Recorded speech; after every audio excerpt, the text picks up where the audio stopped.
It's a Friday edition here on Zero Block 30, and today we have 5 rounds in the magazine. Round number 1. There's some news about wormholes this week, Kate. We got some science news coming straight at you. It's time to time travel. Some physicists have decided that it might actually be possible. They're using some research that was done originally by Einstein and adding to it, and they're telling us about how maybe one day we'll be able to actually time travel. So we're going to do that in round 1 before they actually have the technology. We're just going to take a little trip back, which will be fun. Round number 2, one colonel with new shoes goofing in Kuwait, but it turns out that he stole those shoes from the PX. Say it ain't so. No. I had forgotten about that. Do you remember that from mess nights? I don't know if you guys do this in the Army too. Say it ain't so. I love that part where what's this?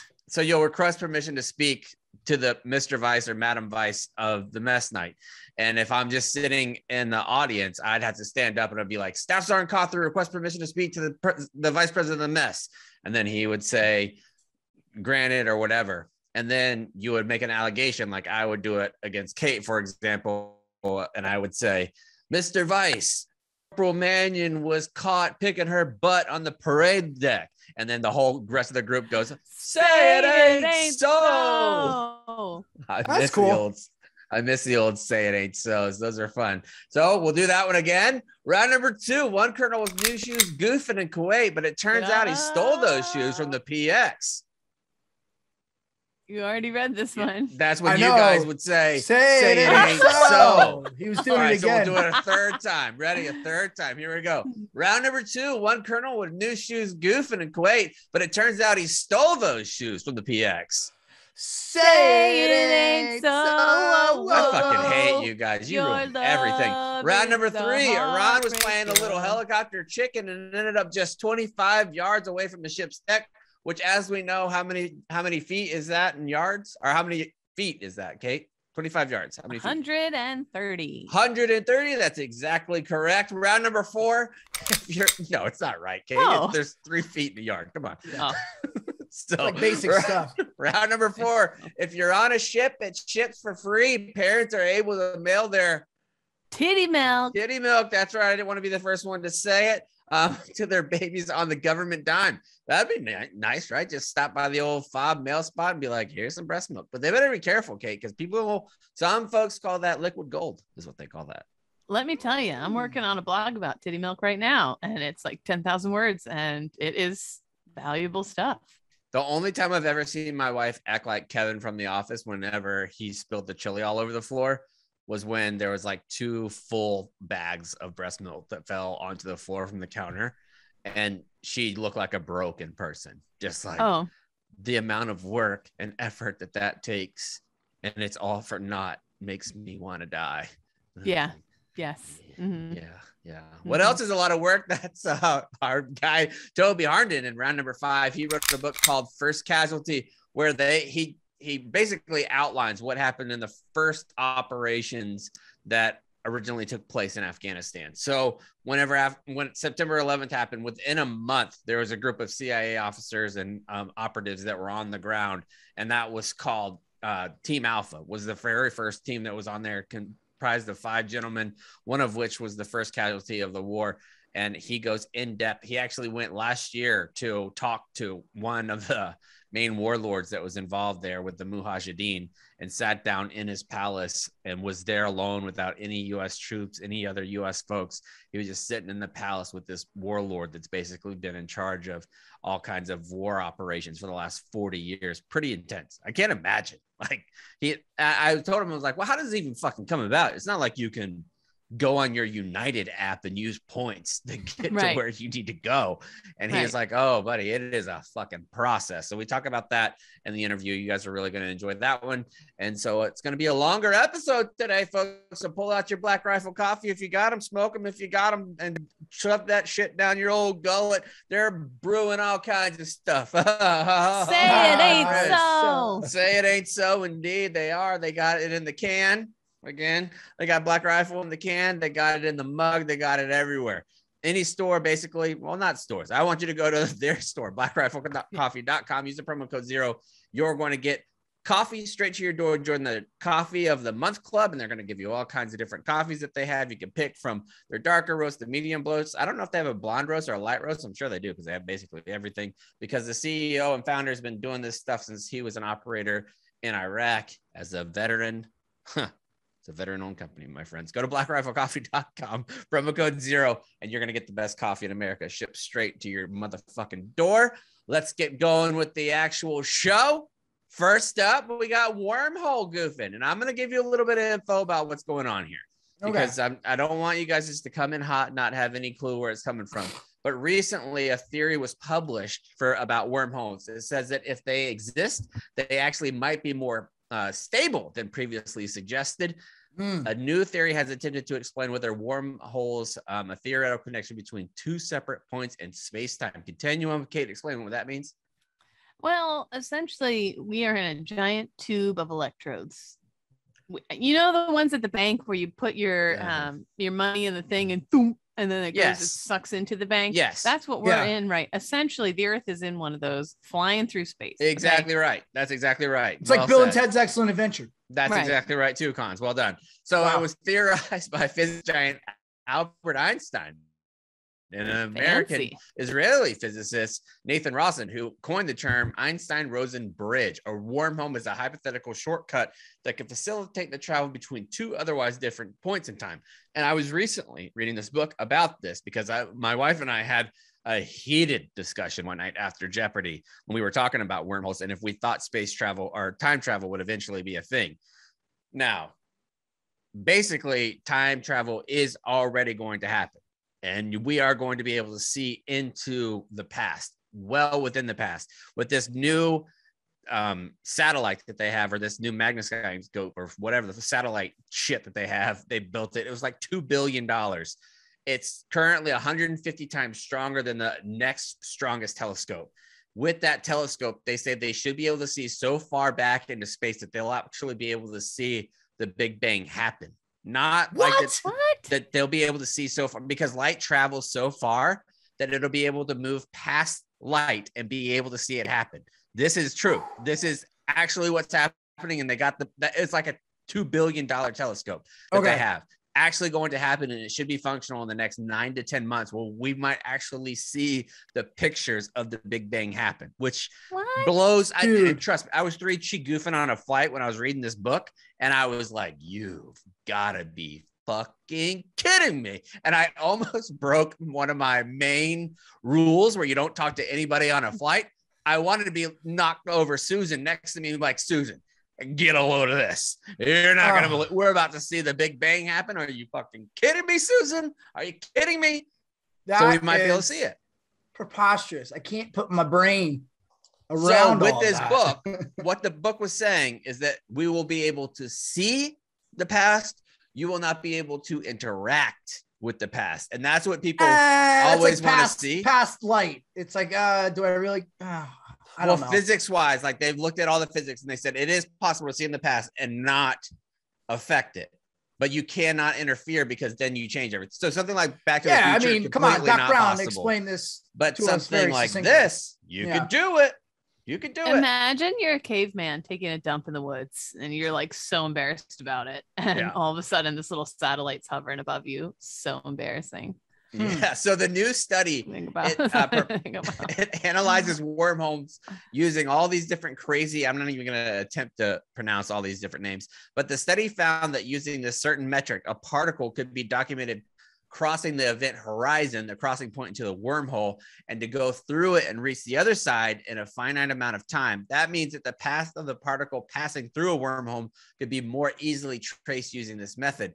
If particles can pass through the wormhole and reach the other side unharmed, perhaps someday humans might be able to time travel through a wormhole and reach different distinct points in space-time continuum that are currently impossible to reach. In the military, I feel like that would be very helpful. It's beam me up, Scotty, is what it is. Beam back to yourself and be like, Lance Corporal me, don't marry that guy. No, you can't affect it. That's one you can't do. You can't affect the past. You just got to watch it.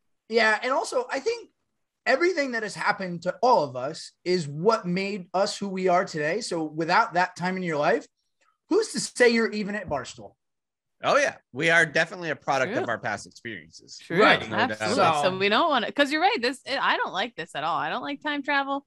I don't like any of it. Why? I'm not. I just like that they're I doing don't it. think we should be meddling. And what well, can we gain? we've been meddling. It's been found too that there was Mm. some of these fucking Scottish fellas. They went into a little laboratory and they mixed human cells with pig cells. Well, did you see that they have Think about that. successfully put, I think it was a pig liver into a human or something like that. Well, they constantly are growing ears on the back of mice. What's that all about? You know, I- that makes me think. I mean, Can I say? Would you want a mouse ear, Kate? Kate kind of already has mouse ears. She's got those little cute little I do. ears. Oh, but would Little I cute want little a mouse human ears. ear? Would I want a human ear grown on the back of a mouse Yeah. back on my head? Yeah. If I was. What if I'm that's looking- the only way you could do plastic surgery? So Come on, instead of what being like a party trick. Kardashian, you have to grow your ass on the back of a mouse, I or you think have it to would be you kind have of to grow your cool. tits on a mouse. Especially if it had that fine little mouse hair on it. Sure, that'd be kind of neat. You'd have like a big old gopher with tits on its back. Somebody would fuck that gopher, right? Somebody With would. Consent. I don't think you have to ask a gopher for Yes. consent to titty fuck. Oh, I don't titty think- fuck. Yeah, just Yeah. titty fucking. No, I think you have to ask for penetration on a gopher. But if it's just a casual titty fuck, I You think know- you're cleared hot. I'm something of a wormhole expert myself. Did you know that? Oh. No. From my fishing days, all you got to do is wait till after it rains, and then you thump the ground a bunch on a slight hill, and all That's the worms exactly come out right. of their wormholes. Yeah, they always like a good thumping. There's nothing like that get going. Why does But the thumping so get that- them to come out? The How- vibrations in the Oh, yeah. ground. Oh, good. They do. Like if you go and you pull up a big old boulder and you flip it over on its side or a log and you start slapping it, they'll be like, hey, what's going on? That's so loud. What's all this racket about? All right, Mhm. just thought they were big Beach Boys fans. No. Nope, they're just grumpy. Also, old- still no place in Kokomo in the tropics. Disgusting. Yeah. But there is a Kokomo in Indiana, which people keep telling me about. But I don't think that's what the Beach Boys were talking about. Beach No. Boys, integrity violators, and therefore will be on fire watch. But the reason why I bring that up is because I wanted to take a little step back in time to our childhood. And there was a tweet that recently went kind of viral. I guess it went viral. Not really sure viral. Might What's be a little viral much. anymore? What Yeah, is but viral anymore? Oh, no, it's pretty viral. 11,000 likes is viral. Yeah. It that's said honest answers only. What were your first most listened to bands or artists in high school? Or your 5? And don't try to be cool and say some hardcore band from Manitoba that 3 people heard of. I Like, thought that if- part if- was funny. If we go back and like you looked at there was no iTunes when I was in high school, but if you Nope. were looking at your top listened to on your music chart on your computer or wherever you listen to music, the most CDs played, what would they be? We're going to go around. First, Nick, give us your number 5 pick. Number 5 pick. We're talking of the band, right? Yeah. Did you not get the instructions? Am I giving like? No, he didn't get it. So Nick's out on the game. Nick didn't get it. So we're going to go. First pick is Cons. We'll go with your number 5 pick. Okay. I just want to clarify something. This is in no particular order, right? Yeah, you can do no particular order. Yeah. Okay. All right. So just for context, so everyone out there listening can understand, I was in high school from 1998 until 2002. So that probably shaped some of the music I was Mhm. listening to. Very good point. But the number 1 CD in my 6 CD changer that was located in the trunk. Don't ask me why that made sense or why cars Yeah, that did was it really that way, weird but that that's we where did it that. was. Yeah, very weird. But it was Dave Matthews. I mean, it was just and here's the Particular thing. album, Under the Table and Dreaming. No. Right. It wasn't a particular album either. It was just like a collection of different songs because that's what we did back in the day. You downloaded Mixtapes. everything on LimeWire and you burned it to a CD. So it was just like a smorgasbord of Dave There you Matthews. Smoked go. my first cigarette on the way to a Dave Matthews concert in 11th grade, Well, Yeah, okay. never looked and back. I With your was first cigarette. buzzing. Oh yeah, your first cigarette gets you fucking blackout drunk. I was like, we're so fucked up right now. Yeah. Oh my god. bro. And I used to think when I first smoked like my first or second one, like how do people drive and do this? This is dangerous. I know. You're You're cross-eyed. like, I'm out of my fucking gourd right now on this Marlboro Light. Yeah. Actually, I think my first cigarette was a Cool Menthol. Wow. Fancy. You went right to menthols, Hey. huh? KOOL, yeah. Well, I thought that was like the gateway drug because it was mint. I thought it was basically like vodka, where if you had to have cherry vodka, you were kind of a pussy. And I was kind of a pussy, so I wanted to have that anyways. Kate, what's your number 5? Ooh, this is a weird one, sort of. The Strokes. I was obsessed with the Strokes. The album Is This It? And went to see them in concert, and that sealed the deal for me. I thought they were fucking awesome and funky and cool. So yeah. That is a good one. Mine is Bare Naked Ladies. And I hate saying Bare Naked Ladies because everybody just thinks of it's been 1 week since you looked at me. And it's amazing. Every single one of the songs that Bare Naked Ladies has that I fucking hate, those are the radio songs. Yeah. The ones that are on the radio are the ones I hate. Their live stuff where they play just acoustic and they sing, incredible. Like Brian Wilson. What a great song that is. It really, truly is. I saw them open for Hootie and the Blowfish before the pandemic. What a great, amazing show that was. Honestly, I think that's a disservice to the band.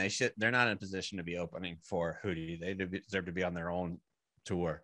Just discuss. Cons, who you got for the next one? Next one was definitely another just a smorgasbord of all his different songs. Jay-Z. Okay. Jay-Z. I was never a huge Jay-Z guy. I think it's because I like Southern rap a lot more because I'm from the South. Yeah, exactly. And I was driving around New Jersey, so I think that just shows our regionalism, so to speak. Yeah, because I almost put Cash Money Records on here. Okay. Kate? I'm gonna say the Beastie Boys. I could see you have a big Beastie Boy kick. I went, and I used to spend all my money in high school on concerts. Like seeing the Beastie Boys was one of the highlights. They were allowed to go to a Beastie Boy concert in high school. You should ask you and my dad get along well. My dad would chaperone, and he would come into the concert with us, but he would go off and kind of do his own thing sometimes. Well, that's nice. Yeah, and he's like, I just was in the bathroom, people cussing in there. I'm like, oh man, But yeah, no, it was a good thing that he did. Yeah. I defy anyone swears. Yeah. Ugh. I defy anyone to put on Sabotage and not go 20 miles over the speed limit. Oh yeah, my old Corporal Donaldson used to get nuts to some Beastie Boys riding around Okinawa in a bongo drum. And in high school, when you feel invincible, that's another Beastie Boys. You're speeding. Yep. You shouldn't be cars. If you are 25 and younger, you shouldn't be allowed to play Beastie Boys in the car. Like I feel like that should be a hard and fast. You are going to speed and possibly kill someone. Sabotage comes on. That's what I'm saying. Yeah. Sabotage comes on. Speaking of that brings me to my next point. Creed. I loved Creed. I can't tell you how many times I hopped into the old Ford 89 Thunderbird, put on some Creed, My Own Prison, and just absolutely blasted it around the corners that were wet in Thousand Oaks neighborhood. It was unbelievably fun. Because lest we forget, Chaps was on the path to becoming a minister. And I just feel like that music kind of aligns with being a minister. Oh, yeah, because it's one of those bands you're like, is it Christian? It's kind of Christian. Can we get away with playing this My Own Prison? Yeah. It's called My Sin, dude. Yeah, ever heard of absolutely. that? My own prison is my own sin. Yeah. All right, Cos, what do you got? All right, this actually was the album, start to finish, and it was Linkin Park Hybrid Theory. Oh, yes, that's a good one. Oh, yeah. There's this dude that I used to hang out with named Chase. He used to love Linkin Park and introduced me. He used to pick me up in the morning to go. We worked together for a little while at this restaurant called Sonny's where we were slanging barbecue. And he would pick me up. You know what he would do? He would bring me to my house, almost kind of like on Good Will Hunting. Whenever Ben Affleck's character brings Matt Damon a cup of coffee, he would bring me an orange juice every day, like in a little cup. I would get in, and he would have an orange juice ready to go. He might have wanted to fuck me, thinking back. I think he kind of wanted a little bit. Okay. Yeah. All right, so Linkin Park. Kate, what do you got? Red Hot Chili Peppers. By the way, Stadium Arcadium. Those came out when I was in high school, and I loved them way before that anyway. I had a tape of Blood Sugar Sex Magic that I hid when I was a kid because I had the word sex on the tape cassette. But I was super, super obsessed with them, and I had a boyfriend at the time who was crazy obsessed with them too. So I glommed onto that. But I still to this day fucking love them. My next one, NSYNC. I was a big NSYNC guy. Even did you guys ever have Homegoing? Did you have that where you were from? You mean Homecoming? No, Homegoing. So Homecoming was more focused on the girls at school, where like the homecoming queen was like a big deal. But usually it was like a football player, and they just stopped wanting to bring the football player out during like homecoming game to get the coach wanted them to be still in the locker room and participate. So then we had Homegoing that was not during football season. It was almost the same exact thing, but it was more closer to Halloween. So we all dressed up. Like it was costume based, and you'd still have like the homecoming court, but everybody got to dress up as like a partner couple. So me and my date for homegoing court were Britney Spears and Justin Timberlake, because I had the long curly hair that was like bleached and everything. Yeah. So we wore like the jean jacket, and she had blonde hair, so she wore Britney Spears' outfit.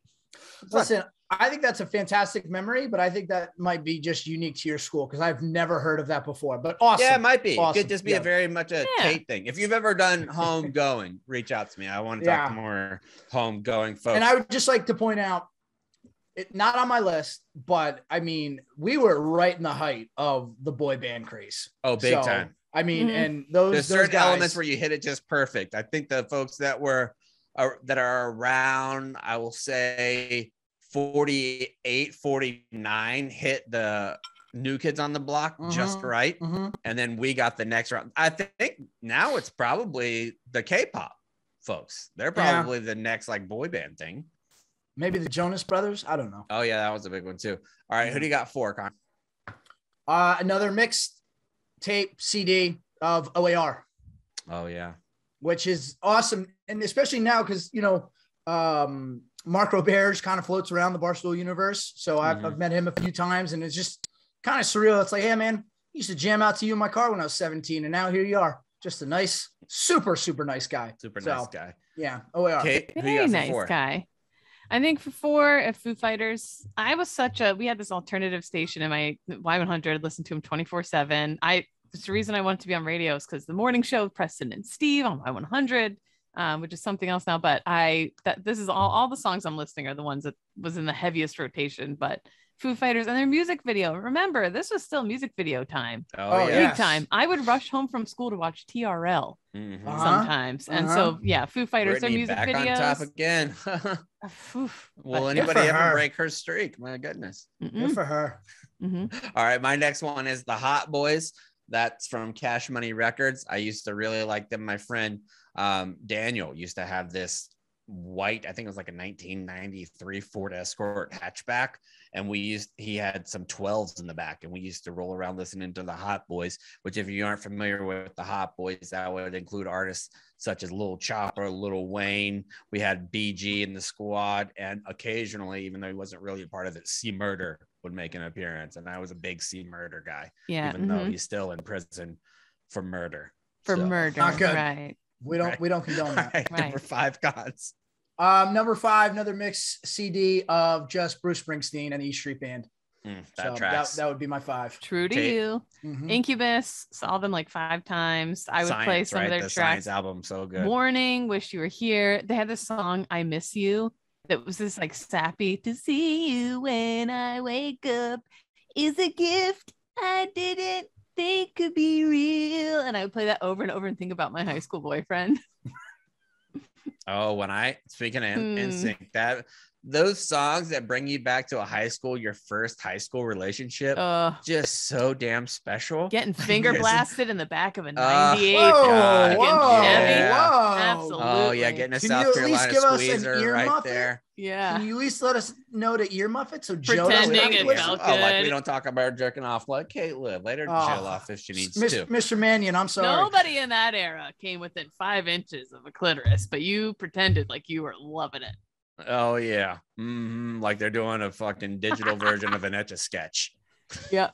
What are you making? A woolly mammoth. Oh, cool. So with NSYNC, my first real girlfriend that I had feelings for, like I think actual feelings for, when we broke up, it was I guess it was about 8 or 9 months after the Dirty Pop album came out, which, as you all know, is one of my personal favorites. But Justin Timberlake stars in a song on that album called Gone. And every time that song comes on, yeah. it just pulls me back. I just remember sitting in a dorm room thinking, I'll never know a love like this again. Oh yeah.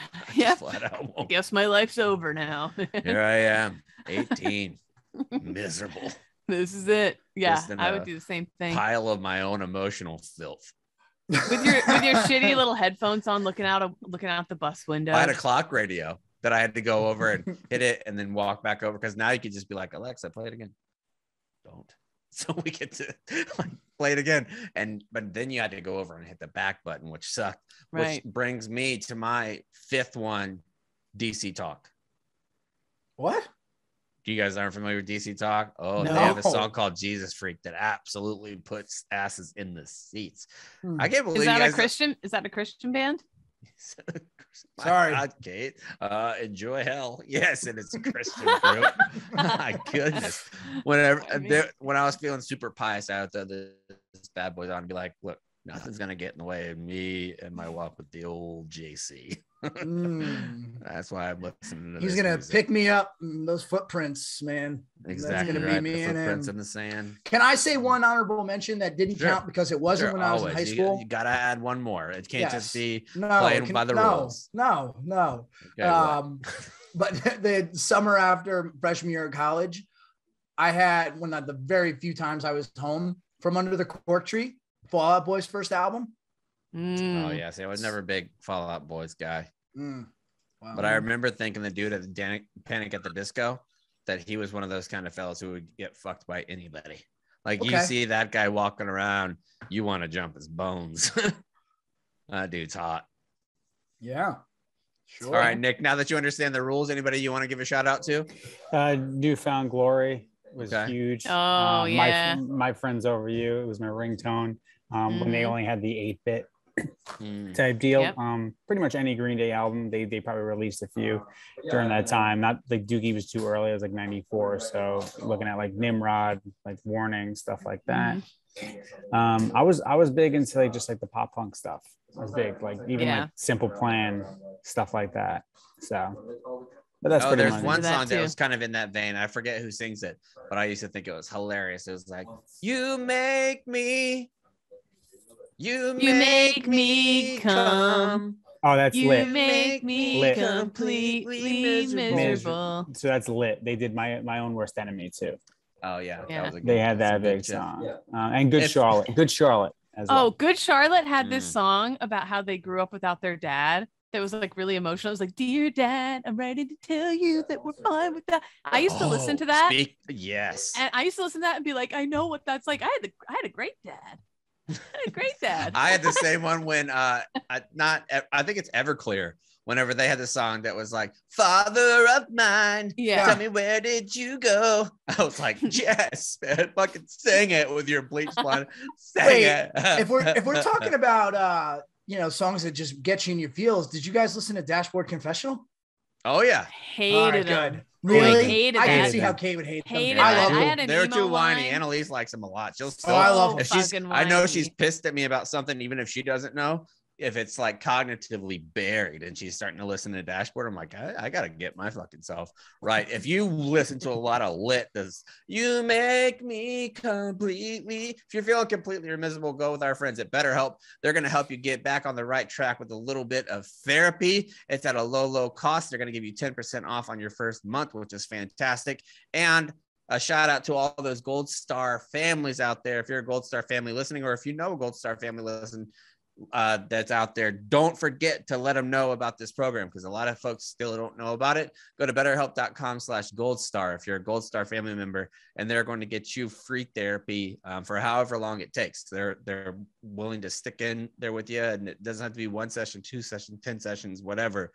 As long as you need it, they're going to be there for you. We are super proud to partner with them. Make sure you go to betterhelp.com/0 to get 10% off. If you're a Gold Star family, go to betterstar.com or betterhelp.com/goldstar to see if you're eligible for some free therapy as well. It's a great program, a great group, and they're doing some great things. Let's move on to round number 2. This one comes to us from Davis Winky, who does a great job. He does. And this reminds me of a Jane's Addiction song, "Been Caught Stealing." Do you remember that one from that era? I don't, but what happened in this story, Kate? So a colonel, David Davis Winky, Military Times, of course, a colonel deployed to Camp Arifjan. Am I saying that right? Yeah. Camp. No, Arifan. Is it J silent? No. Camp Arifjan. We'll say it French. We can go with Arifjan. But what is it, Cons? Arifjan. Eric. Arifjan. Oh, I was like, where's the K? Yeah, that's like Colonel shouldn't spell that way either. Yeah. I'm gonna start calling that colonel. A colonel deployed to Camp Arifjan in Kuwait received a formal reprimand after an inquiry found that he stole a pair of shoes from the post exchange. The unnamed colonel received a permanent general officer's memorandum of reprimand, an admin punishment often considered to be career ending. The officer was assigned I thought you were gonna cry. I thought what you said at the beginning of the show was like, that's the one that got Kate. These fucking colonel stealing shoes gets her every damn time. She fucking loves those shoes. The officer was assigned to the Army Reserve's 811th Hospital Center, which played a critical role in providing medical care to thousands of Afghan refugees. According to a military justice summary, the senior officer pulled a classic shoplifting trick. He put on the new pair of shoes, put his old ones in the box, and then put that box back on the shelf before walking out of the store. And they actually released the audio. Did you guys hear the audio? No, go ahead. When he walked into the PX, he walked to the back and he was standing by an employee at first and he pointed at him. He was like, those must be comfortable shoes. I bet you could walk around Kuwait all day in shoes like that and not feel a thing. That is true. They have that on video. Yeah. It's not clear from the report how far the colonel made it in his new shoes, nor is it clear how or when he was caught. It has to be lower rank. This is classist of me, I suppose. If I'm working at the PX and a Lance Corporal tries to walk out of my store with shoes, I'm like, hey, motherfucker, get over here, goofball. If it's a colonel, I feel a little more awkward about it. Dude, when I was just on Miramar talking to some MPs, they say people steal shit from the olds, steal shit all the time. And it's like, folks, the older women that are dependents on base that have been there forever, he's like, they just get bored and they'll just try to steal shit. And they know nothing really happens. Like the only thing that happens is they come get them and then we give them a ticket and we kick them off base. Yeah. And the thing is, they've at that rank, they've got plenty of money to cover it. This article goes into how much money a colonel that's deployed actually makes. Yeah. And to steal $45 shoes is obscene. Especially the basic pay is around $7,139. Is that a month? Yeah. Yeah. So basic allowance 1,003. Yeah, whatever. I'm going to do this because it's numbers. So I can't do numbers. I can't fucking do numbers. The base pay for a colonel at basically any time in service is going to be $7,140. You can make more than that. I'm cutting you off because I fucking hate numbers. None of them matter. At the bottom, he says that his August paycheck was like $18,959. Right. And I'm going to break that down because it's important to realize where that comes from. So you have a colonel can have, if you do 30 years of service, your base pay can reach almost $13,000 a month. And then you can have basic allowing of housing. If you live in like the smallest area, which is going to be in Oklahoma, you're going to get $1,300, but you can also get up to $5,900 a month. If you're living in a place like San Francisco, you get a hardship duty pay, which is $50 per month in Kuwait. You have travel and that's $350 a day, $980 a month.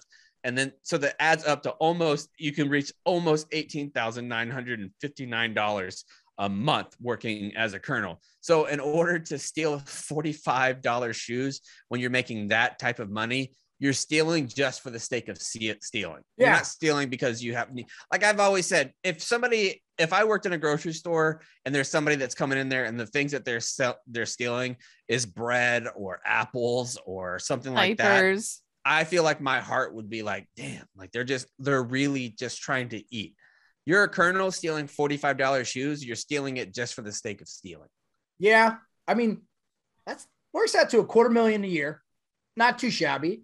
No. And also, if it's a situation where maybe he's like, I don't feel like dealing with the register, I think you could probably just send somebody who works for you, be like, hey, this is my size. These are the shoes I want. Just go snag them for me. What are we talking? How busy is this guy in Kuwait? What the fuck? I don't know. Doing? Yeah, that's true. There's nothing going on in Kuwait. He's got nothing but time. Yeah. I don't know. I don't know what you say. I mean, it takes a lot longer to answer to the MPs after doing this, but it's kind of bullshit, right? Because we talk about with rank comes responsibility. Officers, whenever things go well, they get rewarded a whole lot more than the enlisted side does. Like the same folks can do, a colonel and a corporal can do the same exact task in a combat zone. One's much more likely to get a silver star or something like that, whereas the lower ranking is not nearly as likely for that to happen.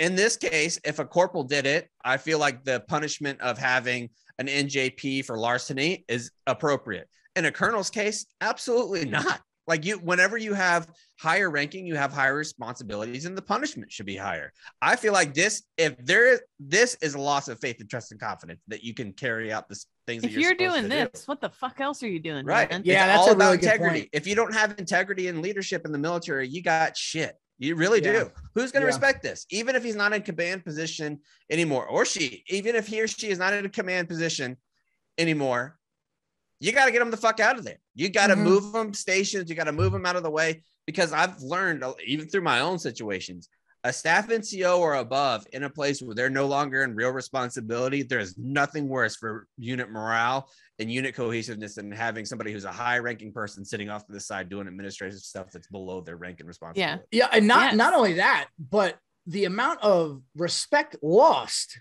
that this guy has that to deal with now, walking around being known as the colonel who steals $45 sneakers. Like, how do you continue on in your career? Wait a minute. Wait a minute. What? That actually might earn him some cool points with the very lower enlisted. Oh yeah, the other dudes if I'm that at the are smoke pit, the other dudes that are in fucking shitbag platoon that are working in the company I'm gonna office. be like, Colonel Doot-to-Doo is kind of fucking cool. Hey, now you got 4 in your fucking working party. Put the colonel on the damn buffer. Yeah, come on, bring him over here. Bring him. My only defense of him. One of us. I'm stirring shit. They put me on shit burning detail. Yeah, he's just. What if he's just trying to be cool and get in with the lower enlisted because he wasn't winning them over for some reason. He was having trouble, and the one day he rolls up to the smoke pit and he's wearing, his mom got him a pair of Keds Bobos. Remember, did anyone else get made fun of those for those in elementary school? Yeah. The but we didn't have Keds Bobos. We had Bobos to us were just off-brand and tried to look like they weren't. I had Bobo Nikes and the checks were upside down. Yep. It's terrible. Maybe his mom sent him a pair of those. He's wearing them. He gets fucking roasted. He gets fucking roasted in the smoke pit. He's like, I gotta get fucking out of these. He runs. So in this scenario, the colonel is hanging out in the smoke pit with his Bobo Keds on in Kuwait, and the other guys, the other folks in the unit are like, "Hey, Colonel, your shoes fucking suck." Yes, and he's embarrassed. He's like, "Wait, guys, I'll be right back. Hold on, just give me a chance." He runs to the PX. This recruit, this colonel, new shoes, his kids are Bobo. Anyway, he switches them out, and then he's too embarrassed though to still wear those old Bobos up to the register. There's a super hottie boomalati working the register. Hottie boomalati. He's like, I can't let them see me wearing these either. So it was out of embarrassment that he did it. Something to think about. So I feel like we should give him a free pass. Exactly, is what I'm saying. No harm, no foul. All right, let's move on to round number 3, which we're going to talk about this video. Did you guys get a chance to watch the video? Yes. Okay, so in this video, there is a helicopter that is going down and around the old USS Essex, which I've been on, by the way. Been on the Essex. I did bomb sweeps whenever they were coming back from, I think they were coming back from Guam. So it doesn't seem like there's a big bomb threat there. So we just kind of goofed around for a little while. Me and Psycha just chilling on the boat. It was fun. And then we let the Marines go. Anyway, so this boat was out. It's this carrier, whatever the fuck you want to call it. The ship was out in an Iranian Navy helicopter pilot through 25 yards. And not only that, they took helmet cams from the pilots and posted them online. So to prove it, because a lot of times you'll be like, oh, that never happened. They're making shit up. They actually flew the helicopter so close and put up the footage of them doing it, which is extreme. Kate, walk us through what the story is from. This comes to us from Stars and Stripes. Yes, this is the equivalent of when you have little kids, a little kid who's like almost punching another kid, and they're like, I'm not hitting you. I'm not hitting you. And the parents are like, oh my God, you fucking idiots. An Iranian Navy helicopter flew. But in this case, both of the kids involved are orphans. Right. Yes. Terrible. There is no There's parents. no Yeah. oversight. Iranian Navy disrespect. helicopter on Thursday flew 25 yards of the Dorkins. USS Essex, which was cruising through international waters in the Gulf of Oman. The state-owned helicopter flew close to the ship's port side. Is that left or right? Doesn't matter. It doesn't matter. At No, one point, port is left. It's very simple. Port, it has the same amount of letters in it as left. So that's how you remember port and starboard.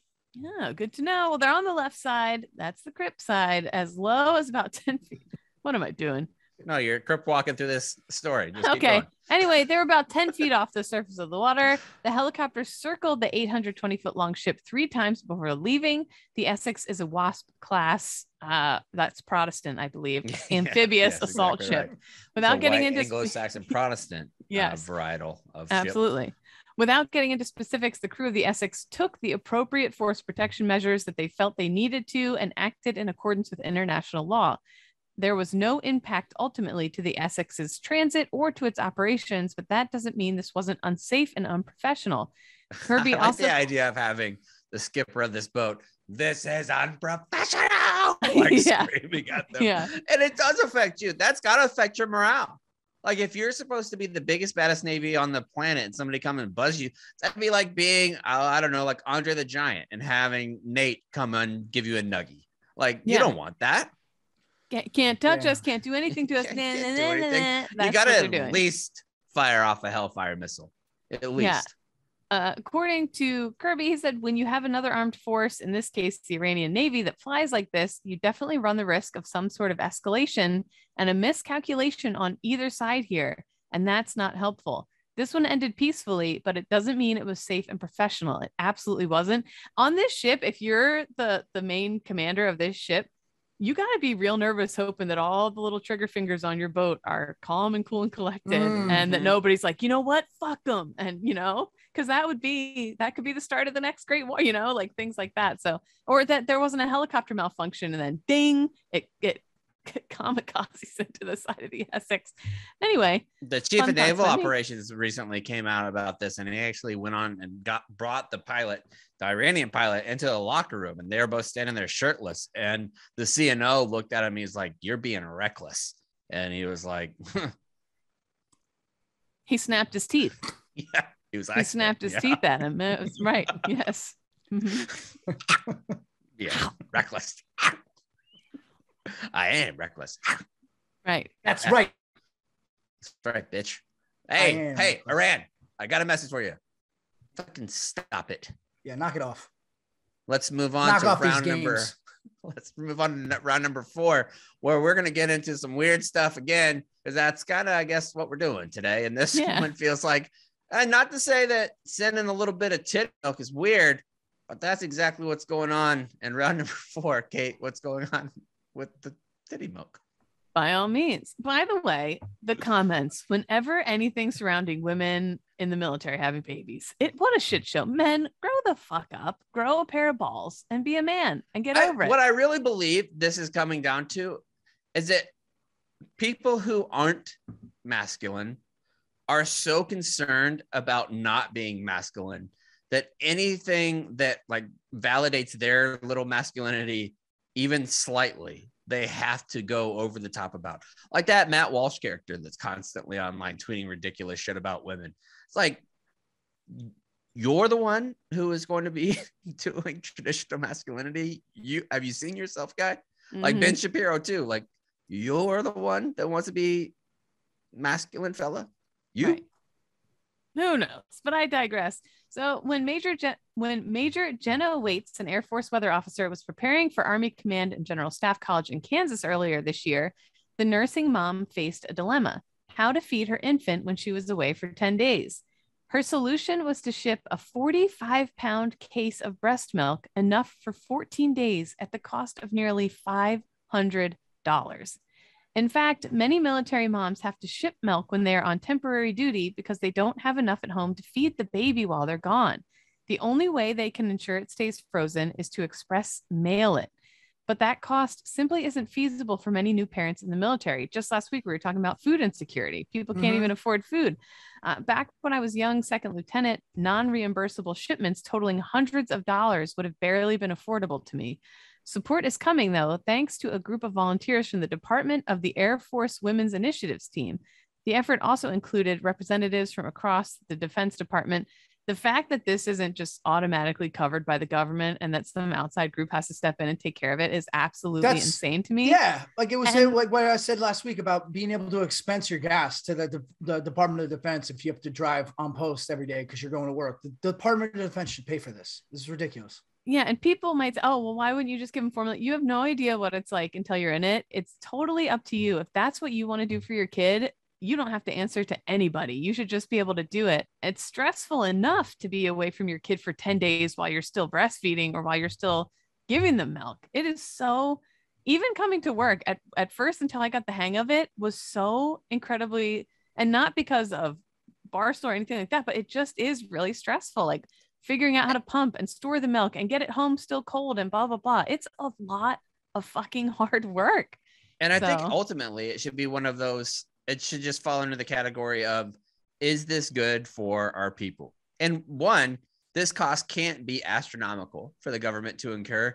How many people are really going to utilize this service? Like I would say next to nobody. I mean, you're going to have maybe 1,000 people in the entire military, like would be very, very generous. And I wouldn't even think it'd be anywhere near that because the percentage of pregnant women on active duty is extremely low. Even when you're talking about women in service, like the ones that just had birth or just gave baby or just had a baby, those numbers are astronomically low. And if these are the type of people willing and volunteering to serve the country and make these sacrifices to be away from their young babies, this is exactly who you want in the fucking military. Exactly. Not some pansy bitch who's crying about it on Facebook. So the team pushed to update military. Bitch who's crying. Yeah. There's also, and that's the reason why I like to follow so many active duty folks on Twitter who constantly tweet about this. One woman named Staff Sausage is what she goes by. She had a picture of her that was taken while she was in the field. Her partner or someone got to bring the baby out, from what I'm understanding, bring the baby out to the field so she could still have some one-on-one time with the baby or send her breast milk back or do whatever. And to me, that's huge advances in the military. Like if you have an organization that's focused and you're focused on what's important, if you have that at ease, that helps the unit instead of being distracted. 110%. In the military, I think we're just stuck in, well, this is just how we've always done it. So this is how we'll always do it. And they need to realize it's okay to adapt. It's okay to change. It's okay to grow. And it's something that doesn't take any element. Because I'll be honest, sometimes when we do these stories, I think about what I would have thought when I was in. This is a story I would have hated while I was in. Because I would have thought, look, if you're going to be keto, if you're going to be vegan, you're not sending home that food to your kid either. Like just because you have a responsibility to still do your mission and we shouldn't have to bend over.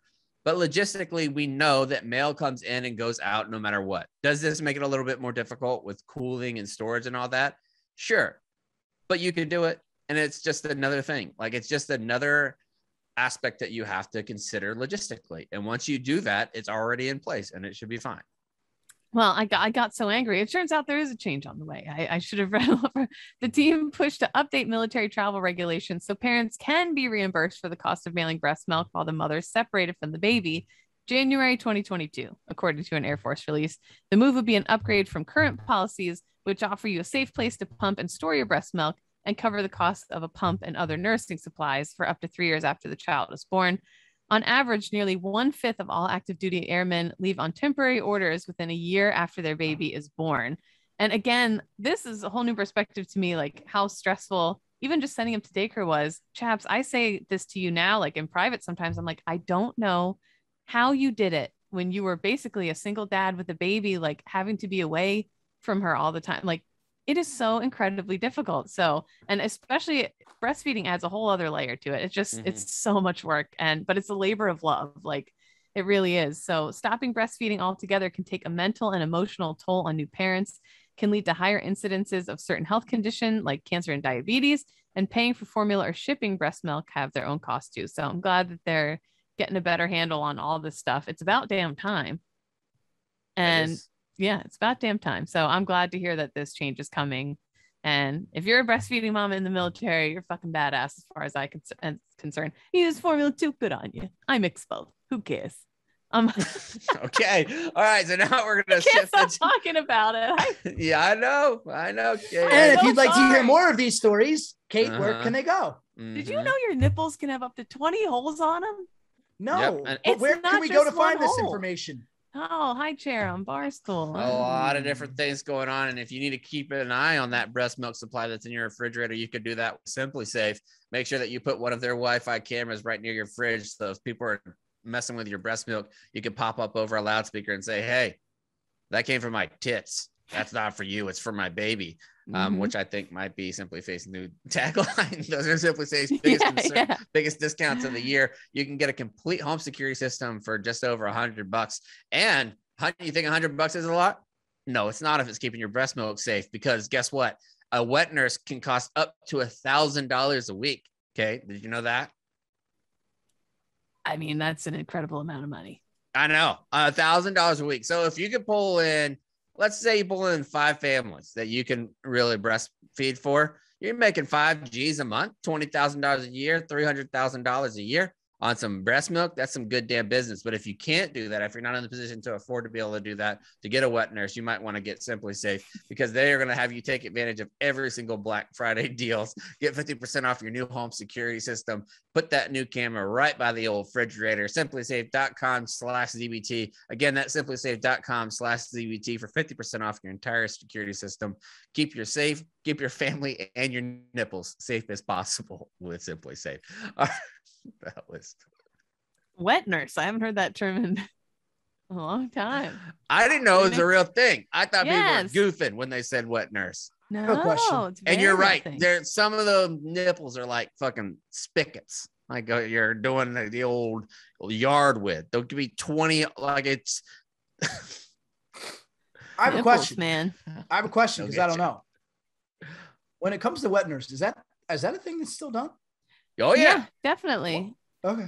And there's also donor breast milk is a huge thing too, to hospitals and stuff. So if a mom can't make her own, they're like, do you want your baby to have breast milk? We can arrange that through a donor. All right, but my next question is, like, isn't that like all part of the bonding of a mother and a child? So I don't. Yeah, As long as you're loving them. there's a balance. Like there is the bonding aspect, and then there's also just a straight up nutrient aspect.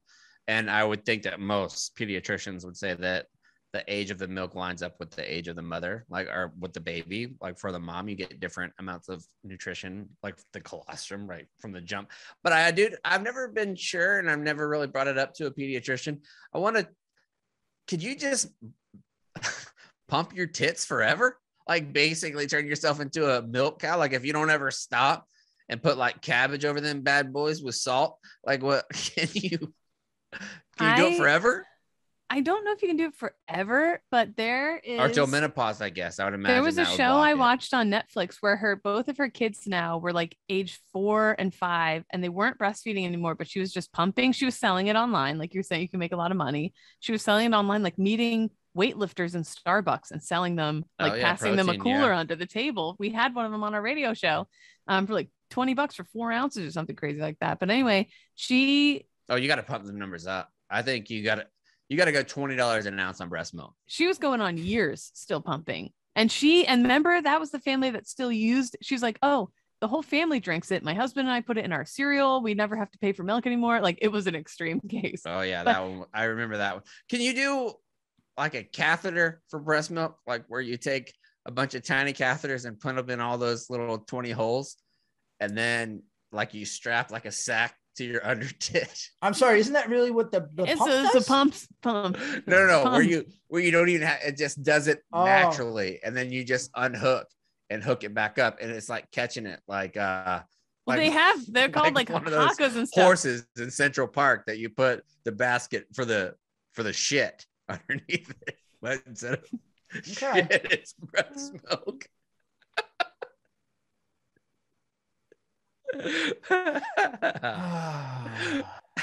Anyways, here's my interview with Toby Hardin, who wrote a book called First Casualty. Here it is.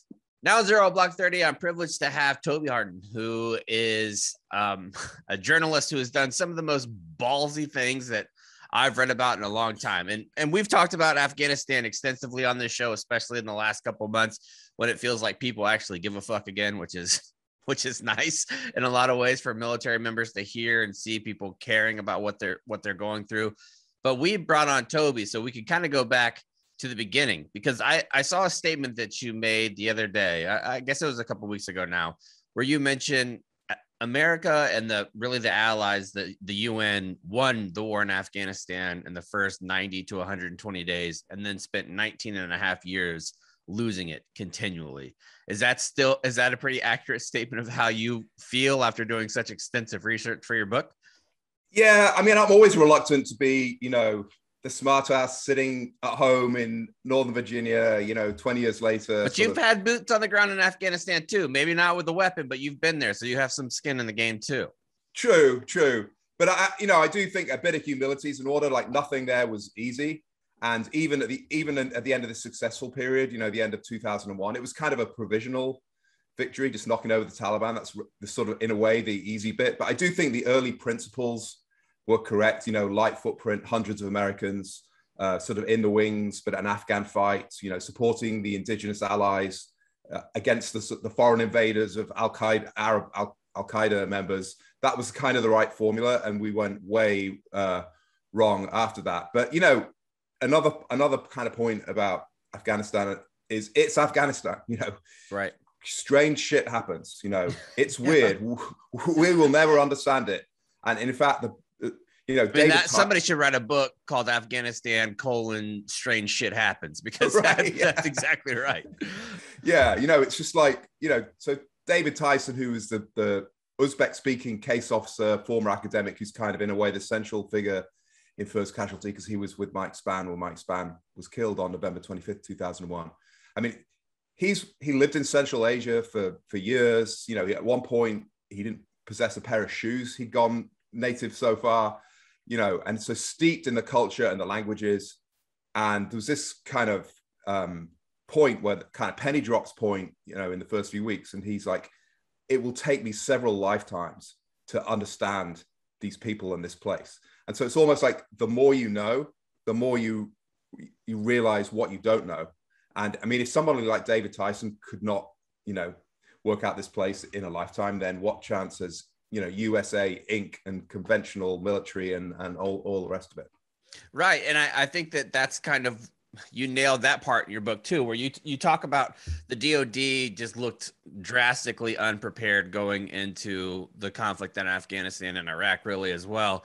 Whereas the CIA had a better understanding of what was going on in that region, because they most likely had more assets in the area and spent more time thinking about what was going on. But even now, taking that back, we see that the DOD doesn't have plans like we see on movies, and we think that movies are real. I think as American culture, we think movies are real. So when we find out that we actually do negotiate with terrorists, most Americans are like, what the hell's going on here? What do you mean we are doing negotiations with the Taliban and with Al-Qaeda? Yes, that is what we do. We negotiate with terrorists all the time. So going back and going into Afghanistan, and one of the things that I found very interesting is you are sitting down with some of the warlords and talking about the negotiation process before the conventional forces, the DOD, got into Afghanistan. Can you talk a little bit about how they met up and they made these types of agreements where we were going to come in? Yeah. So, I mean, in a way, all on the back of a envelope, or not even, just kind of made up on the fly. So actually, David Tyson the other day said to me, I said something about the CIA had a plan. And he's like, plans maybe a little bit overstating it. We kind of had a sort of an idea, but there was a thing called the Blue Sky Memo that was drawn up at the end of 2000. And that kind of envisaged, small teams of Americans going to Afghanistan, aligning themselves with the Northern Alliance to try and get Al-Qaeda. But the Clinton administration and then subsequently the Bush administration just wasn't interested. I mean, because this was a plan to go after bin Laden before 9/11. We'd had the USS Cole, we'd had the Millennium Plot, we'd had the embassy bombings in 98. So and at one point of those, Bill Clinton turned down, from what I understand, he turned down, they had dead rights. They had him dead to rights. They had bin Laden dead to rights, and they could have had this strike, and he didn't want to do it. Is that right? Yeah, basically. I mean, every CIA officer and every Clinton administration person will disagree about this. And the Clinton people will say, they have the authority, and the Kofor Black, who I interviewed at length, he's like, No, we didn't have the authority, because if it had gone wrong, we'd have been, we'd have been in court, And so that's a name that I want to get back to, because it seems like you have a lot of admiration for that guy. Yeah. He's an interesting guy. He's a very interesting guy. Yeah. He was a man that sort of, I think I described at one point as the man of the hour on 9/11. And he kind of was. But the agency had been sending in small teams into the Panjshir Valley via Tajikistan since October 99. And actually, David Tyson was one of the first people he was one of the people on those first missions. Rich Blee was another guy. In fact, he led the first mission. And he was the head of the Alex Station, the Bin Laden unit. And they were going in and out fairly regularly. And they were meeting up with Ahmad Shah Massoud, assassinated on September 9th, 2001. And talking about giving them assistance. They couldn't give them lethal assistance. They couldn't facilitate Ahmad Shah Massoud's guys killing anybody. Heaven forbid the thought. That was the kind of time we were in. But communications equipment, intelligence gathering. So they had a kind of a toehold in there. And, you had, a small number of agency people, including J.R. Seeger, who became the Team Alpha chief, who had worked with the out of Islamabad station, worked with the Mujahideen in the 1980s. So there was some kind of legacy of Afghanistan knowledge, but not much. And then Massoud was assassinated on September the 9th. So even on 9/11, the agency didn't have that much. Now, the key guy for Team Alpha, so Team Alpha was the first team behind enemy lines. So before that, Jawbreaker went into the Panjshir, kind of relatively speaking, safe zone, controlled zone. But Alpha went in with Abdul Rashid Doster, who was. And can we step back a little bit? Yeah. How did Alpha team come about? How were they selected as the group that was going to go in? Right. So again, kind of put together. There was 8 of them. So the core of them was a paramilitary team, 4 of them.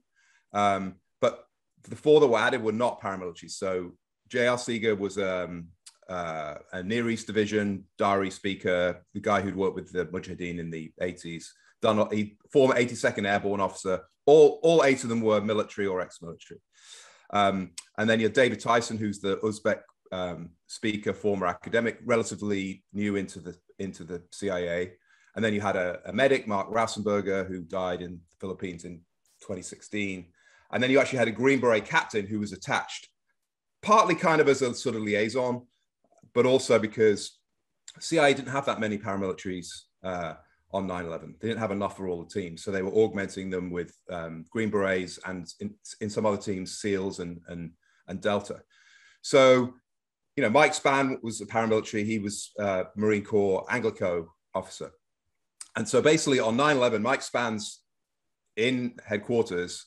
He's got at that point, actually a 3-month-old baby. He's just remarried. He's got 2 young daughters. Every reason in the world, not to go. Mm-hmm. And not only is he fine with going, he wants to go and he fights to go. So basically all these guys, Justin Sapp was very similar. He was on Special Forces diver course. He was underwater on 9/11. And throughout the early weeks, his number one fear was not getting killed or anything like that. His fear was being kicked off the team or not getting on a team or not getting in. And that was the kind of, and we hear that with conventional service members too. Like everybody at that time period wanted to go and was itching to go. If you joined the Marine Corps after, or if you joined after September 11th, that's what you wanted to do, was to go to conflict. So these, I can imagine it's probably not so much being like to have it in your, I guess, toolbox for the rest of your life that you were some of the first people on the ground, but also in all honesty, it's pretty cool to say that you were one of the first people on the ground. Yeah. And Andy, who's still serving, actually was a paramilitary on Team Alpha. I mean, he said to me that he was on the Black Hawk flying in on October 16th, 17th, 2001, and his thought was, this is cool. And my dad, who was in the army, was flying into Vietnam in 1965. And so he was one of the first, and I'm one of the first. So they were very conscious at the moment in history.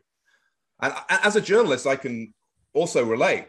I mean, I was pissed that I wasn't going to Afghanistan after 9/11. They were like, no, you cover the Bush administration. You cover, and I couldn't, I just wanted to get Yeah, out because there. you had mentioned that in another interview that I heard you doing, where you were actually in DC on the day of the attacks, and you said the first thing that went through your mind was work, like how this is a huge story because you were working for a newspaper in London at the time, that you had that timeline that you had to meet, not the American timeline, but the timeline in England for your newspapers and getting all those stories up. So I think but that's what driven people do. Like if you join a career field like the CIA or a journalist covering wartime issues, when one of those things pops off, it's like, oh, I'm done practicing. Now it's time for me to go play a little bit. Yeah. And also for me, I've been in the Navy. Before I was a journalist, I spent 10 years in the Navy.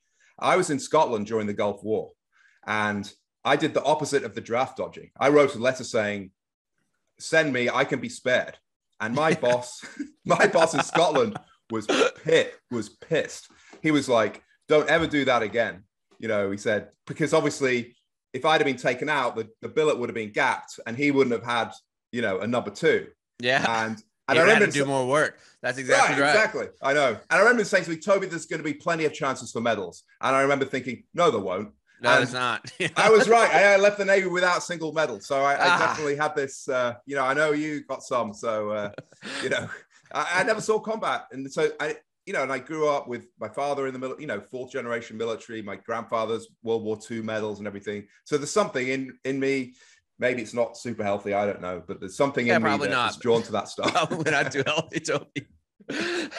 I think like on the message of medals, you just kind of do what you're told and get put in situations that you are. And that's why I think that these folks that get high level medals, and the next thing you know, the American populace or the populace in general think that they know something about foreign policy. It's like, no, man, like they know something about close quarters combat, but that doesn't really extrapolate to when you're talking about multi-theater combat. Like it just doesn't. Yeah. And that's right. So you had this group going in, they're ready to rock and roll. How did their first couple of days really conducting operations go? So they're linking up with Abdul Rashid Dostum, right, the warlord, who I was interviewing actually almost to this day a year ago in Shebegan. And he's a warlord from central casting, sort of big, beefy, brutish, hard drinking, blood on his hands guy, larger than life. Almost like if he gets casted, you're like, this is a little too on the nose. We need something a little different. That's right. Can we tone it down a bit, please? But no one knew him. Even David, who's an Uzbek speaker, in fact, the only Uzbek speaker in the CIA, had spoken to him on the phone. But David was agitating, and the CIA station was agitating in Tashkent, where David was agitating to link up with the Uzbeks. They thought that it was too concentrated on Masood, who was the Tajik, and he was, read poetry and spoke French and had all these books, and like the West loved him. And Dostum is the opposite of that guy, reputedly sort of illiterate, kind of, left school at 12. That works well when you have multiple on the same team. Right. So, but there was this sense, in the US government, sort of, all this stuff about the gloves are off and let's go get them and with us, war porn, against us. Yeah, all that stuff, so that the environment's just completely flipped. So all of a sudden, like a guy like Dostum is the guy. And as soon as it was over at the end of 2001, Dostum was not the guy. The State Department, banned him from ever coming to the US. And, he's sort of persona non grata, ever since because of, alleged war crimes. But hey, stuff happens in Afghanistan. All of them have had blood on their hands. Colin Powell gets accused of it now. So, right. Yeah, exactly. Kind of waters down the war crime things when we do that. That's true. I mean, Dostum's done some bad stuff. No doubt about it. Yeah.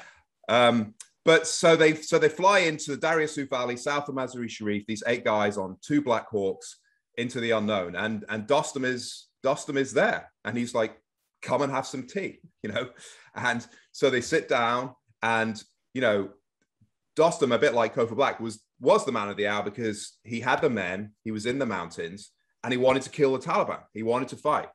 And the Tajiks were a bit like, hey, let's wait and see. And, they were in disarray because Masood had been killed, but Dostum wanted to do it, so that kind of bloodthirstiness, bloodlust, or whatever you want to call it, was, exactly what the US wanted.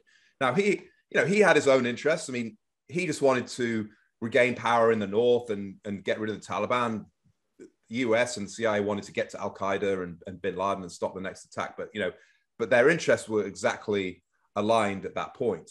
And so, Dostum, a clever guy, an astute sort of man, and he realized the worst thing that could happen was an American getting killed, because of, Somalia and, Beirut and all, so I had a sense of, I mean, I think it was a little bit different after 9/11. We were prepared to take casualties.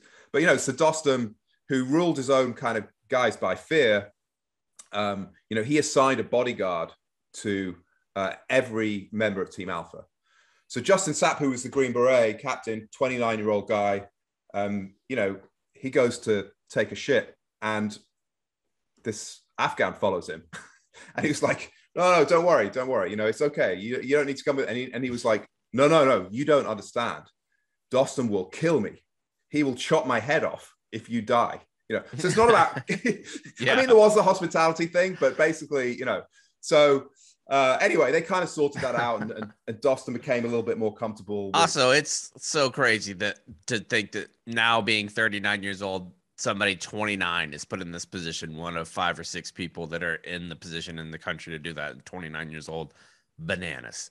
I know. Well, he was the youngest. The oldest was 49, was Alex Hernandez, who's and that's too old to be going up those hills. I couldn't do that either. They need to find a sweet spot of nothing but 35-year-olds. I guess the sweet spot was the majority of them, like Mike Spam, 32, Scott Spellmeyer, who's another paramilitary, former Ranger, Purple Heart, Mogadishu. He was 33. So the sweet spot was there. We go. Yeah, that 30s, guy, he seems ready. He's more prepared. In your 20s, tough. Yeah. And they're on horses, they're riding these skinny Afghan horses. A couple of them, JR and Andy, had ridden horses. David, for instance, he had a 13-hour horse ride, and he still can talk for like an hour about the agony of this horse ride and pissing on the horse because you just can't get off because you won't be able to get back up. And you're in the dark and there's, ordnance exploding and, gunshots and planes overhead, and you can't see the guy in front of you or behind you. You just don't know what the hell's going on. So kind of crazy stuff, kind of OSS type stuff, deep behind enemy lines with these indigenous allies, just, taking on an incredible amount of risk. And so they just kept going through it. And eventually you have more support comes through because we know that there's more folks that come in on horseback and that they have more support. But those first couple of days in countries, first couple of weeks in countries, what did the guys really accomplish while they were there? So at that point, they're just trying to work out, the ground truth.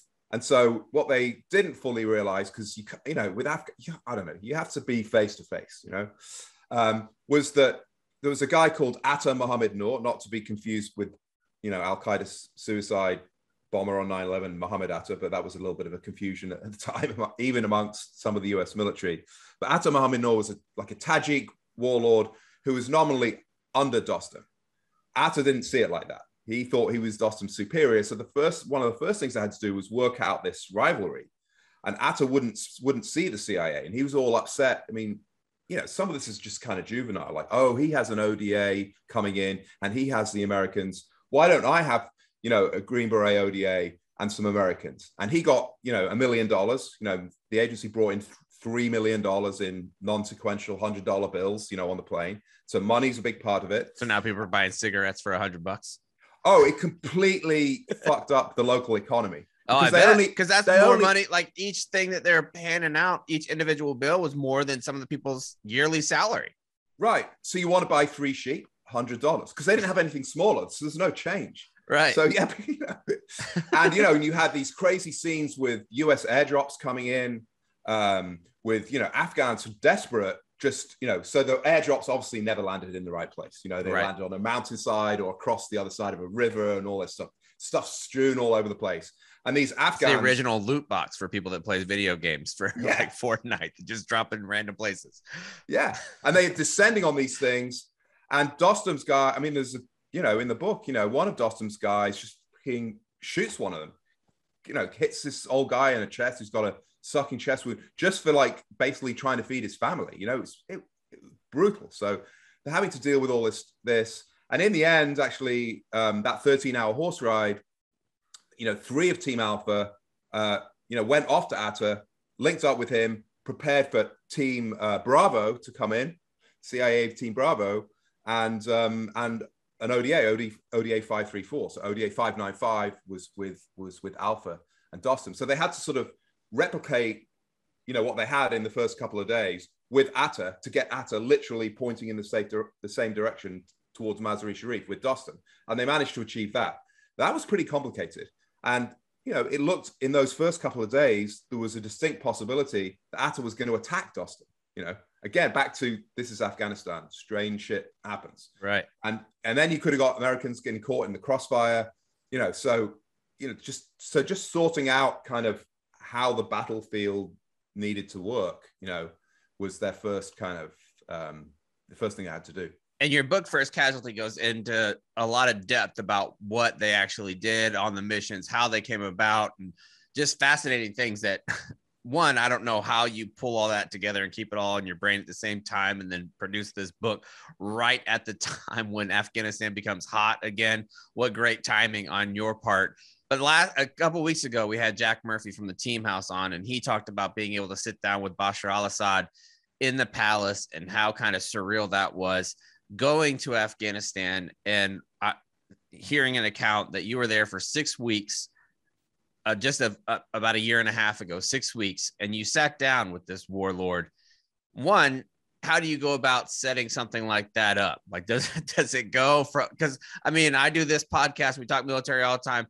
I would have zero clue about how to go sit down with an Afghanistan warlord. Not that I'm looking to do it, but I could probably arrange it. No, thanks. I'm all set. So whenever you did this, where did this idea come from? And did people that were close to you think, Toby, come on, dude, what the fuck are you doing?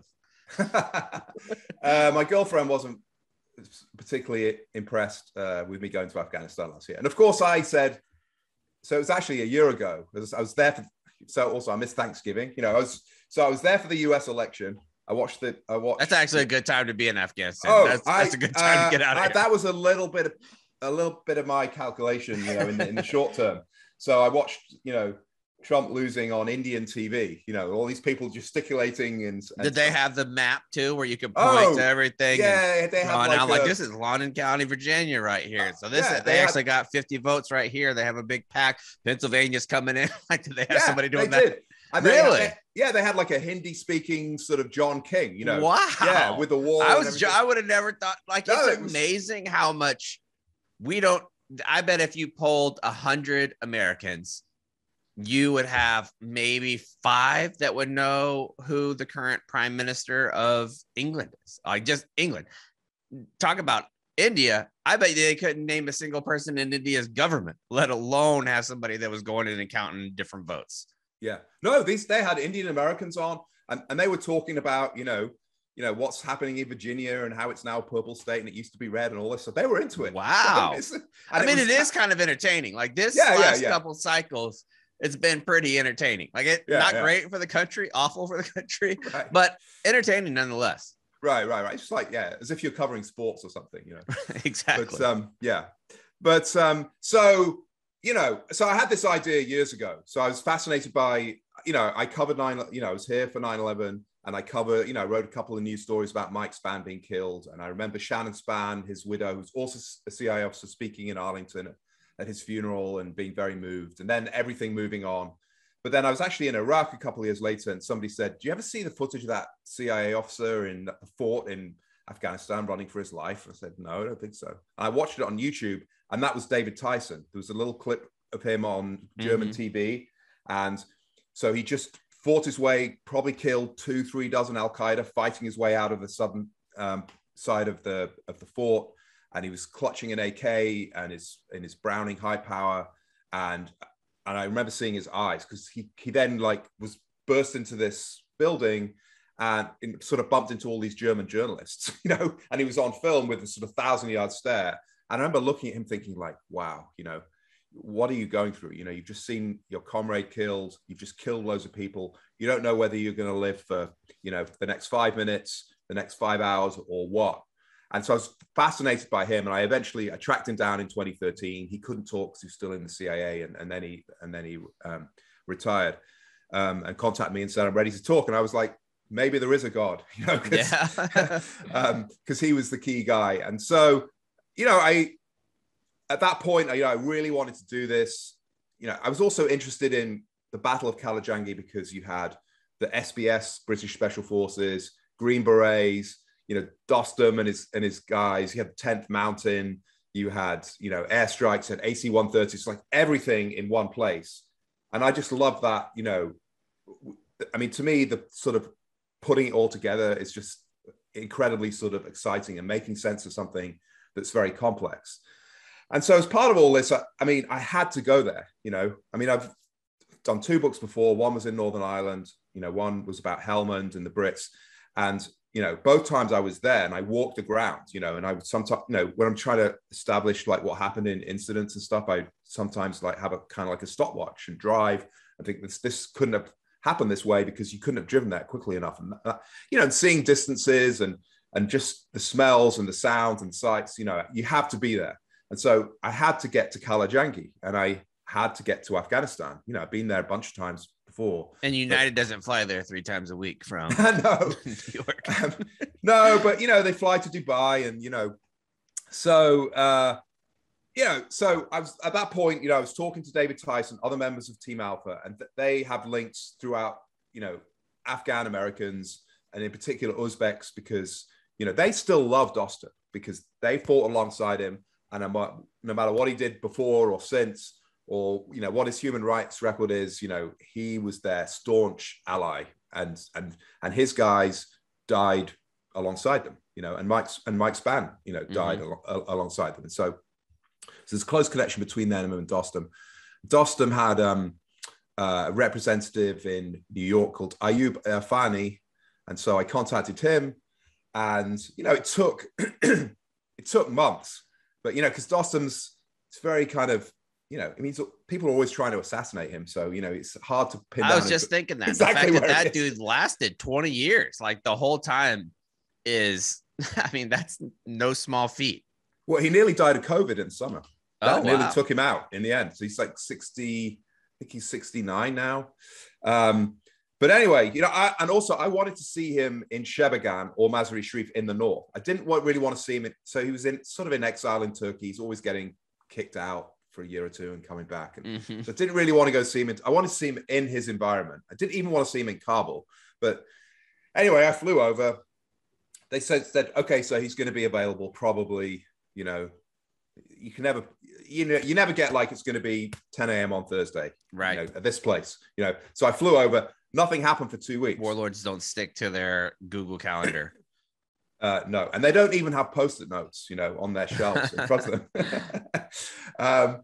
But so, you know, so I sat in Kabul for a couple of weeks. You know, I did a bunch of interviews. Some of the Hazara warlords were there, and you know, I made use of my Abdullah, who was, you know, a big figure in the government. You know, so I did all, you know, I used the time productively, but I was getting kind of nervous. But anyway, in the end, you know, one of Dostum's guys was like, okay, you know, who's Marshal Dostum by then, Marshal is ready, you know, and I got a little flight to, you know, Cam Air flight to Mazar-e Sharif. Then I had to do a lot of waiting around because, I mean, this was a clarifying moment for me that this whole thing was over, was that the Taliban controlled large parts of northern Afghanistan. So, you know, which is, you know, Uzbek and Tajik and Hazara, it's not Pashtun. You know, there are Pashtuns there, but if I remember thinking, like, if the Taliban is basically surrounding Mazar-e Sharif and you have to fly from Mazar-e Sharif to Shebegan, then this thing's over. And so I had to wait, you know, 10 days or something in Mazar-e Sharif to get to Shebegan. But then all of a sudden, you know, I get this little rickety old plane, which, you know, is always a little bit kind of, you know, disconcerting. We get there and then I'm sitting down with him in his kind of big, gaudy, you know, Vegas style, you know, gold plated palace. And, you know, it, you know, did you ever think, does it go through your brain when you're on the way there? Like, I'm going here without any type of really security element that's there with me. And if I guess once you're there, if they wanted to kill you, they're going to kill you. So, I mean, how do you balance that whenever you're doing this job where you're going to ask them some difficult questions, because it's not like you're going there just to give him softballs, right? Like that's not what the intention of your book is. That's not how you report. You got to ask the tough questions. Yeah. How do you do that with swallowing your fear and not making your fear very well known on your face? Well, you go through this whole process. So I always get scared before I go and do something. So like before I went to Afghanistan, hadn't been there for, a few years, I start thinking about, oh, this is dangerous, and maybe I should update my will and, speak to the publisher and say, hey, listen, if anything happens, this is my Dropbox file. Here's all the notes. Here's all the interviews. I want somebody else to finish this. And it feels a bit weird. But then as soon as I'm in, I'm acclimatizing, and somebody like, well, okay, so, this is supposed to be dangerous, and it is, but there's, millions of Afghans walking around Kabul, and so you kind of bring yourself down. And then also, and that's a bizarre feeling, right? Like I'm not even, we've done this show for 5.5 years. I don't think that that's something that we've talked about, because you go on even combat operations, you're high alert. Like when I remember being in Fallujah, going through, and never been more alert in my life. And then somebody 200 feet away from you is going into the store to buy bread for their family, and they're continuing their day-to-day life. And the perception of danger, I think that's a good example really for humanity. The perception of danger of what's going on in one person's brain can be completely different than what's going on from somebody that's just 150 feet away or even less. Right. And well, perception is the right word, because I mean, I know that as in Iraq in 2004, when I went there in 2003, but I sort of went there properly in 2004. I was kind of, I remember getting to the Palestine hotel from Bayat, from the airport, and thinking, wow, I've made it. That's, but then, my perception kind of would swing, and it still does a little bit. And I need to be, I need to know myself. It swings all the way to, it's okay. You don't need to worry. And, part of that is, you can only deal with what you can deal with. And fear is, if you let fear overcome you, then it's dangerous. You start making bad decisions, you freeze, you don't act sort of naturally, you draw more attention to yourself. But, I mean, in those early days in Iraq, I did some very reckless things because I wasn't properly sort of acclimatized. I mean, Afghanistan this time, I mean, I went for dinner with a sort of Pakistani Afghan translator, fixer, journalist when I was in Kabul. And he was like, hey, listen, it's fine. He said, the Taliban, they're in negotiations in Doha. They're not killing Westerners.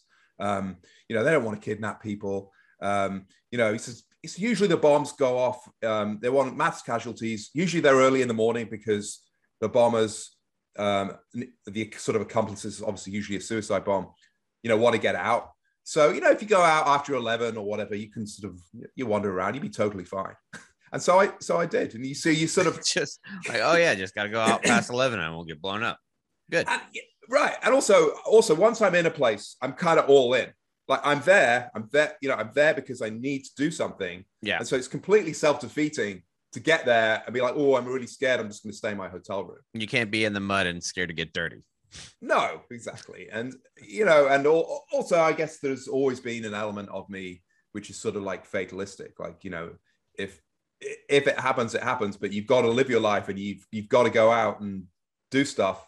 And I actually personally do think there's worse things than dying. And what's worse than dying is just doing nothing with your life. So yeah, that's true.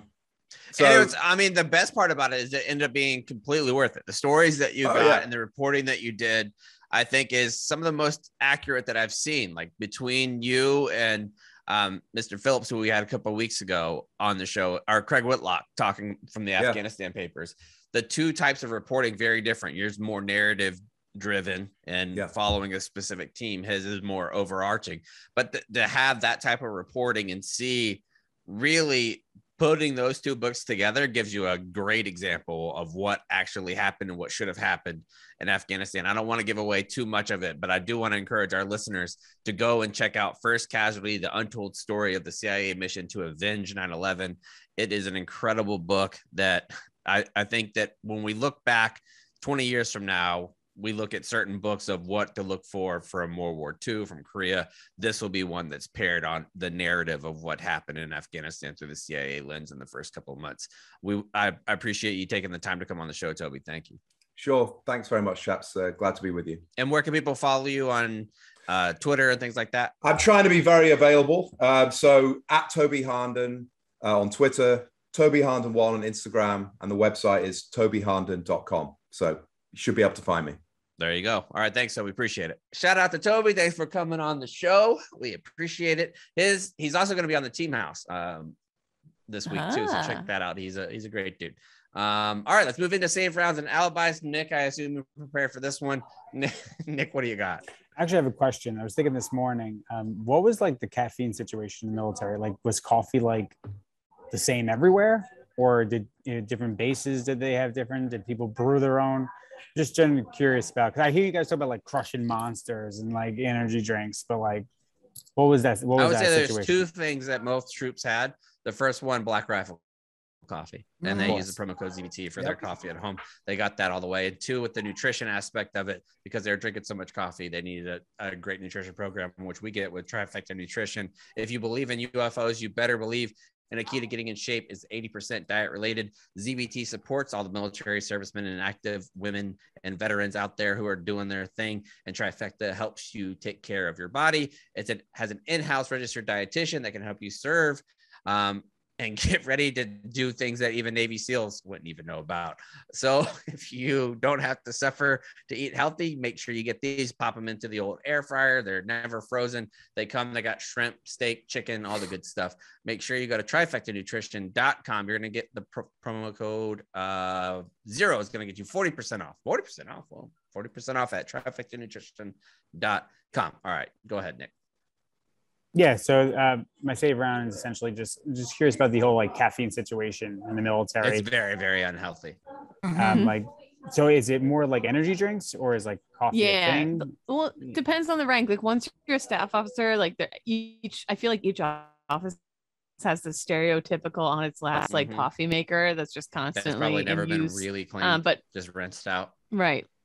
But lower enlisted is mostly energy drinks. And then there's Starbucks and Coffee Bean and Tea Leaves and like coffee shop, and Dunkin' Donuts on Pendleton had one of those too.